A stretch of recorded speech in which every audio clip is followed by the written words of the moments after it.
श्रावण सोमवार स्पेशल. श्रावण सोमवारचे व्रत करताना या वस्तू चुकूनही खाऊ नका, नाहीतर अनर्थ घडेल. नमस्कार मित्रांनो, श्रावण हा अत्यंत पवित्र महिना आहे. श्रावणातला प्रत्येक दिवस चांगला असतो, पण त्यातल्या त्यात सर्वात महत्त्वाचा दिवस म्हणजे श्रावणी सोमवार. अनेक कुटुंबामध्ये श्रावणी सोमवारचा उपवास केला जातो. तर आजच्या व्हिडिओमध्ये मी तुम्हाला श्रावणी सोमवारच्या महिन्याबद्दल संपूर्ण माहिती देणार आहे. त्यामध्ये श्रावणी सोमवारचा उपवास कसा करावा, उपवास केला असेल तर उपवासाच्या दिवशी काय काय खावे, या उपवासाला बगर चालते का, उपवास कोणता पदार्थ खाऊन सोडावा जेणेकरून तुम्हाला या व्रताचे संपूर्ण फळ मिळेल, आणि हा उपवास कधी सोडावा, संध्याकाळी की दुसऱ्या दिवशी, या दिवशी कोणत्या गोष्टी चुकूनही करू नयेत, अशी उपवासाबद्दल संपूर्ण माहिती मी तुम्हाला या व्हिडिओमध्ये देणार आहे. त्यासाठी हा व्हिडिओ शेवटपर्यंत पहा. पण त्याआधी चॅनलवरती नवीन असाल तर चॅनलला सबस्क्राईब करा. तर यंदा श्रावणाची सुरुवात 28 जुलै 2025 पासून होत आहे आणि शनिवार दिनांक 23 ऑगस्ट 2025 रोजी श्रावण अमावस्या असून श्रावण समाप्त होणार आहे. यावर्षी श्रावणात एकूण 4 सोमवार आलेले आहेत, त्यामुळे 4ही सोमवारी आपल्याला उपवास करायचा आहे. श्रावणातील प्रत्येक दिवसाचे महत्त्व वेगळे आहे, पण सर्वात महत्त्वाचे व्रत म्हणजे श्रावणी सोमवार. कारण या श्रावणातल्या सोमवारी केलेली पूजा, व्रत याची तात्काळ फळ मिळते असे म्हणतात. त्यामुळे ज्यांना शक्य असेल त्यांनी श्रावणी सोमवारचा उपवास जरूर करावा.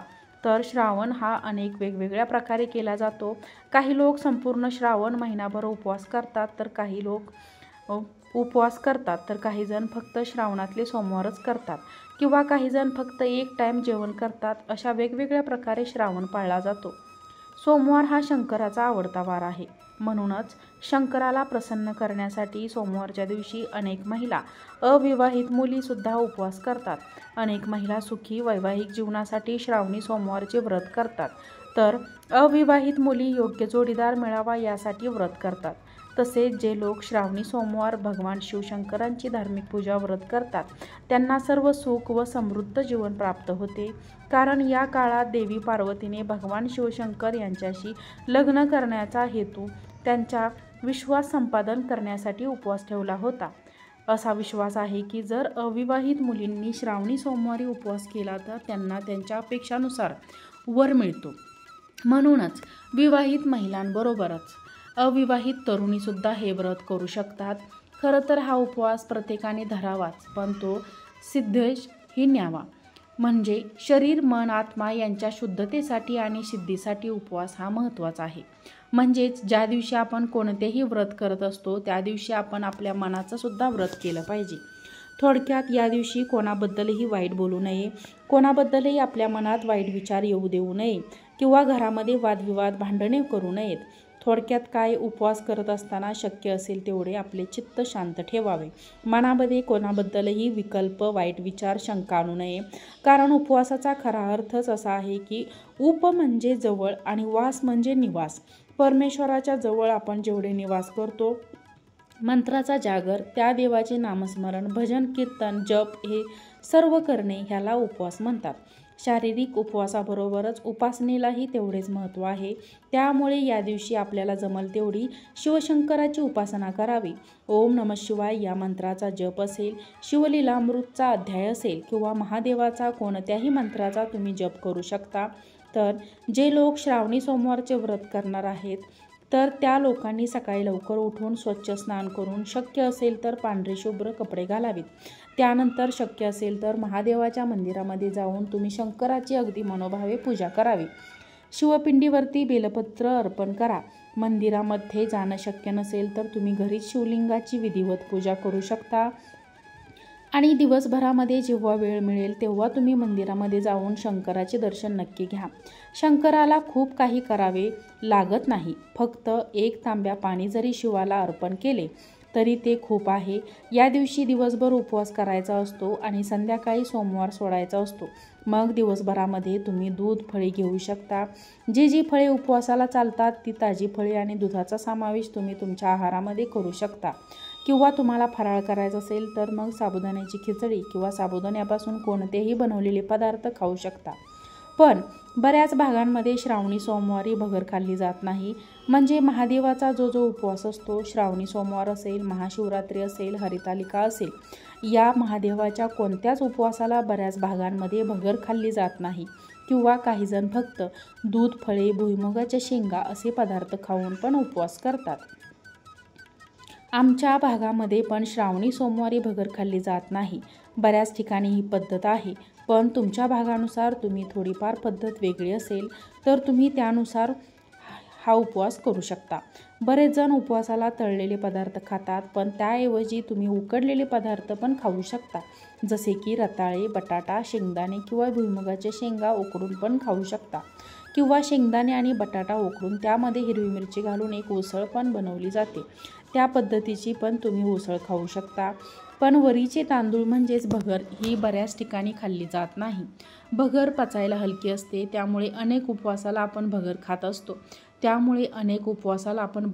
असतो. पण या उपवासाला चालत नाही. त्यामुळे तुम्ही राजगिरा पीठ, साबुदाणा पीठ, शिंगाड्याचे पीठ अशा पदार्थांपासून अनेक प्रकारचे वडे, थालीपीठ करू शकता. काही ठिकाणी भगर बनवताना पण वरई तिखट न करता त्याचा गोड भात बनवतात. अशा पद्धतीने पण भगर बऱ्याच ठिकाणी केली जाते. तर मग तुम्ही अशा पद्धतीची भगर तुमच्या भागांमध्ये पद्धत नसेल तर मग साबुदाणा खिचडी किंवा त्यापासून बनवलेले पदार्थ खाऊ शकता. किंवा ज्यांना फराळाचे पदार्थ किंवा पोटभरीचं काही खायचं नसेल तर त्यांनी राजगिरा लाडू, शेंगदाणा लाडू, खजूर, रताळे, फळे, सुकामेवा असे पदार्थ खाल्ले तरीही चालतील. ज्या लोकांनी श्रावणी सोमवार केलेला असेल त्यांनी प्रदोषकाळी म्हणजे सायंकाळी उपवास सोडला तरीही चालेल. म्हणजे सकाळी आणि संध्याकाळी काहीतरी हलका आहार घ्यावा आणि सायंकाळी आपण सात्विक जेवण करून मग उपवास सोडला तरीही चालेल. प्रदोषकाळी म्हणजे सूर्य मावळल्यानंतर जी सायंकाळ होते, जेव्हा आपण दिवे लागलेला देवाजवळ दिवा लावतो, त्यानंतर तुम्ही नैवेद्य दाखवून मग उपवास सोडू शकता. हे सोमवारचं व्रत करत असताना अनेक भागांमध्ये कांदा, लसूणही खाल्ला जात नाही. ज्यांच्याकडे ही पद्धत आहे तुम्ही त्यानुसार करू शकता. काही जण कांदा, लसूण हे तामसिक आहे, त्यामुळे संपूर्ण श्रावण महिनाभर खात नाहीत. किंवा काही जण फक्त ज्या दिवशी तुमचा उपवास असतो त्या दिवशी खात नाहीत. शक्यतो श्रावणी सोमवारी तुम्ही देवाला नैवेद्य दाखवताना किंवा उपवास सोडताना त्यामध्ये कांदा, लसूणचा वापर करू नका. कांदा लसूण विरहित जेवण बनवून तुम्ही त्याचा नैवेद्य देवाला दाखवा आणि त्यांनीच उपवास सोडा. मांसाहार मात्र या महिन्यामध्ये पूर्णपणे टाळावा. संपूर्ण महिनाभर आपल्याला घरामध्ये सुद्धा किंवा बाहेर सुद्धा मांसाहार करायचा नाही. संपूर्ण श्रावण महिनाभर कोणाचा उपवास असेल किंवा नसेल त्यांनी कोणीही महिनाभर मांसाहार करायचा नाही. अंडी, मासे, मटण कोणतेही असे तामसिक पदार्थ आपल्याला या महिन्यामध्ये चुकूनही खायचे नाहीत. आणि सोमवार सोडताना सुद्धा तुम्ही शक्यतो कांदा लसूणचा वापर करू नका. पण मात्र श्रावणी सोमवार सोडताना तुमच्या जेवणामध्ये सात्विक अन्नाचा समावेश असला पाहिजे. त्यातल्या त्यात सोमवार सोडताना सर्वात महत्त्वाचा पदार्थ खाल्ला जातो तो म्हणजे मुळा. बऱ्याच भागांमध्ये सोमवार सोडताना त्यांच्या ताटामध्ये मुळा हा असतोच. मग तो तुम्ही जेवताना तोंडी लावला तरीही चालेल किंवा तुम्हाला तसाच खाऊ वाटत असेल तर मग मुळ्याची भाजी करून पण तुम्ही खाऊ शकता. अगदी थोडा का होईना पण श्रावणी सोमवार सोडताना तुम्हाला मूळ हा खायचा आहे, थोडा खायचा आहे, जेणेकरून तुम्हाला व्रताचं पूर्ण फळ मिळेल. त्याचबरोबर या दिवशी रात्रीच्या जेवणामध्ये वरण, भात, मुळा, शेपूची भाजी, चपाती असे पदार्थ साधारण आपल्याला करायचे आहेत. असे सर्व सात्विक पदार्थ बनवून याचा नैवेद्य आपण देवाला दाखवायचा आहे. मग संध्याकाळी आपण उपवास सोडायचा आहे. किंवा या पदार्थाव्यतिरिक्त एखादी तिखट भाजी पण तुम्ही बनवू शकता. पण त्याचबरोबर एक पालेभाजीसुद्धा आपण आपल्या ताटामध्ये असायला हवी. कारण सांगायचं झालं तर श्रावणामध्ये बाजारामध्ये भरपूर पालेभाज्या येतात. त्यामुळे आपल्या ताटामध्ये एखादी तरी पालेभाजी असायला हवी. त्यातल्या त्यात आमच्याकडे शेपूची भाजी खाल्ली जाते या श्रावणी सोमवाराला. मग ती तुम्ही बिना कांदा लसूणची पण बनवू शकता, डाळ, मिरची वगैरे घालून. आणि आपल्या रोजच्या जेवणामध्ये काकडी तर असतेच, पण या दिवशी आवर्जून खावी तो म्हणजे मुळा. बऱ्याच ठिकाणी वरण भात, अळूवडी, कारलं, मेथीची भाजी किंवा शेपूची भाजी असे पदार्थ बनवले जातात. श्रावणी सोमवार सोडताना थोडक्यात या दिवशी आपल्या आहारामध्ये वरण भात, तूप, एखादी पालेभाजी आणि मुळा हा असा सात्विक आहार आपल्याला घ्यायचाच आहे. आणि या दिवशी कडधान्याचा जरी जेवणामध्ये समावेश करावा म्हटलं तरी रात्रीही कडधान्य खाल्ली तरी पचायला जड असतात. त्यामुळे शक्यतो रात्रीच्या वेळी कडधान्य खाणे टाळावे. आणि सोमवारी तरी आपण दिवसभर उपवास करणार आणि जर रिकाम्या पोटी असे जड पदार्थ खाल्ले तरी ते आपल्याला शरीराला पचायला जड जातात. म्हणूनच तुम्ही सात्विकच पदार्थ बनवा जेणेकरून आपल्याला पचायला हलके जातील. त्याचसोबत तुम्ही पापड, लोणचे, एखादी वडी, अळूवडी, सुरळीची वडी, कोथिंबीरची वडी किंवा एखादा गोडाचा पदार्थ असेल किंवा दुधाची खीर असेल असे पदार्थ पण तुम्ही खाऊ शकता. मुळातच मुळा खावाच, कारण मुळा खाण्याचे फायदेसुद्धा बरेच आहेत. मुळ्यामध्ये कॅल्शियम, मॅग्नेशियम असते. हे खाल्ल्यामुळे रोगप्रतिकारशक्ती वाढते, हृदयविकाराचा धोका कमी होतो, रक्तप्रवाह चांगला राहतो. मुळ्यामध्ये लघवीचे प्रमाण वाढण्याचे गुणधर्म आहेत, जे किडनीच्या आरोग्यासाठी खूप चांगले आहेत आणि शरीरातील विषारी घटक काढून टाकण्यासाठी सुद्धा मुळा प्रभावी आहे. मुळ्यामध्ये भरपूर पोटॅशियमसुद्धा असते, त्यामुळे रक्तदाबही नियंत्रित ठेवता येतो. तसेच थकवा दूर करण्यासाठी, झोप आणण्यासाठी प्रभावी उपाय याप्रमाणे मुळा काम करतो. आणि या श्रावण महिन्यामध्ये मुळ्याचा सीझन असतो, त्यामुळे तुम्हाला बाजारामध्ये मुळा हा सहज मिळतो. तर मग अशा प्रकारे तुम्हीसुद्धा श्रावणी सोमवार सोडताना मुळ्याचा समावेश आहारामध्ये नक्कीच करा. पण या चुकूनही धूम्रपान, मद्यपान किंवा तामसिक अन्नाचे सेवन करू नका. तर अशा प्रकारे आजच्या व्हिडिओमध्ये मी तुम्हाला श्रावणी सोमवारच्या व्रताबद्दल बरीच माहिती देण्याचा प्रयत्न केला आहे. व्हिडिओ कसा वाटला? तुम्हाला माझा आजचा व्हिडिओ आवडला असेल तर नक्की सांगा.